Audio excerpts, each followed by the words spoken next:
Hello Fanatics! With 2018 coming to a close, we're doing our annual year in review. So we decided to revisit our top 10 anticipated movies of 2018. In this list, we're just gonna go through all of the 10 movies and kind of give our quick takes on them and our impressions, whether or not they exceeded our expectations or were highly disappointing. Number 10 on our list was Solo: A Star Wars Story. This one was one of my most anticipated movies because it's part of the Star Wars franchise, and I was really excited to see how they could expand the universe beyond what we've known from the Skywalker family and look at the more crime aspects of the Star Wars universe. While they did do that, there was a lot of disappointing stuff in this movie, and I did give it a 6.5. Now, I think that it gets a lot of bad rap from people, and there's a lot of negative opinions, and I think it's a little bit better than that, but at the same time, it did destroy all the Star Wars story movies going forward, so I can't really defend it that much. At number 9, we had Fantastic Beasts: The Crimes of Grindelwald, which again, I also gave a 6.5, and this one was also slightly disappointing. I thought that they could have done a lot more with it. They set up a good world around the first one, and they tried to expand upon it here, but then at the same time, they threw a lot of canon out the window. They decided, hey, we're just gonna come up with stuff left and right and hope that no one notices it, when, to be honest, this is probably one of the most studied and most obsessed fandoms that I know. And so I think that the J.K. Rowling went the wrong route with her story and decided to try something new, but it didn't really work, and unfortunately it created this disappointing mess. At number 8, we have Aquaman, and I just recently saw this, and it's definitely in the top 3 movies in the DCEU. Not only is it one of the more lighthearted ones in the same vein as Wonder Woman, but it's also great at its world building. I think that it's probably some of the best underwater world building that we've seen in any film, and this is paired nicely with the phenomenal acting, the great characters, and the familiar yet slightly different storyline. I think that this movie should resonate with a lot of people. It's very comic-y, which is what we expect from comic book movies, and I'm really excited to see where they go forward with the Aquaman story. At number 7 was Black Panther, and to be honest, this is the Marvel version of Aquaman. Now, a lot of people did say that this one was slightly better, and I will agree because it does have a lot more power to its story.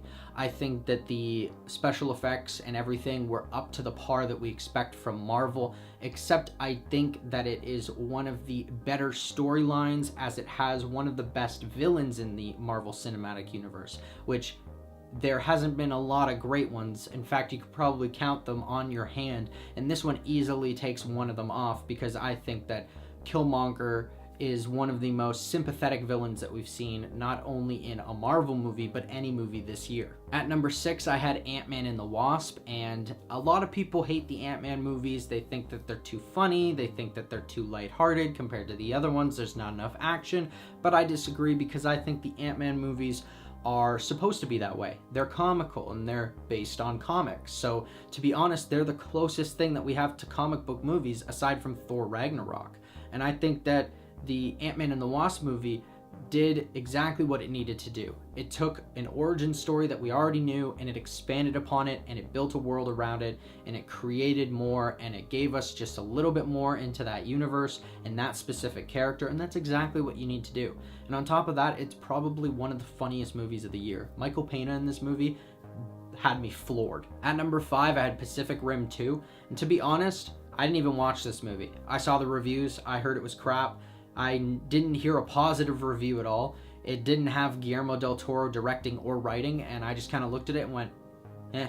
At number 4, I had First Man, and this is of course because it was directed by Damien Chazelle, who did Whiplash and La La Land, and I wasn't disappointed with this movie. I think that it could have been a little bit better. It's definitely in the same vein as Apollo 13 and Hidden Figures, and I found that I really enjoyed the cinematography and editing in this movie, as it had a very nostalgic and old feel to it, but at the same time, I found like there could have been more story between Neil Armstrong and his family.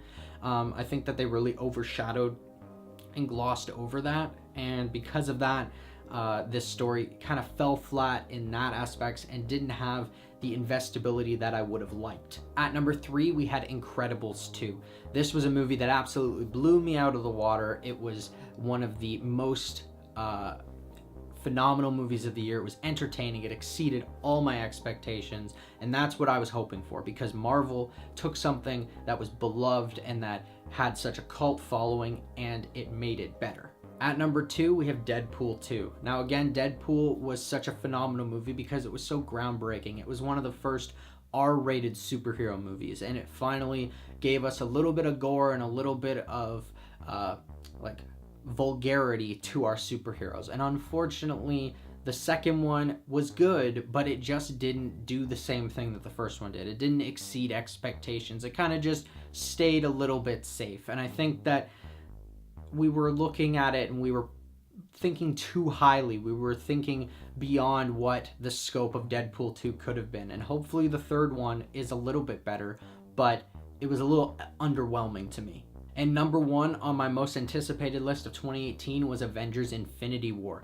And this one, my God, I was blown away by it. It was one of those movies that it was 10 years in the making, and I'm so glad I waited around the 10 years because everything just came together.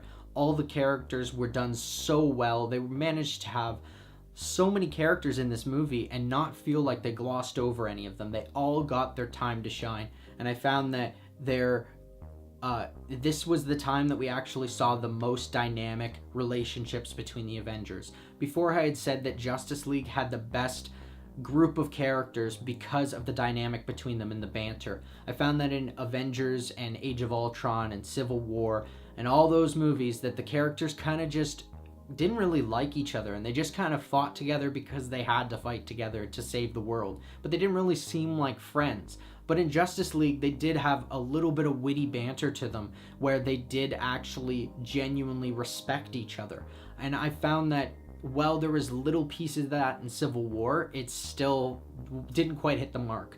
In Infinity War, I think it actually did, and hopefully going into Endgame, that it actually takes what was successful in Infinity War and creates one of the best conclusions of any cinematic franchise. And there you have it. There's our revisit of the anticipated movies of 2018. What did you think of our movies on this list? Did you like them? Did you dislike them? Let us know in the comments below. I'm Dylan Phillips, and thanks for watching. If you liked this video and you want to see more, hit that like button and subscribe to our channel. Check out our latest year in review video, where we recap our worst 5 TV series of 2018. Don't forget to follow us on our social media. And until next time, Fanatics, keep it real.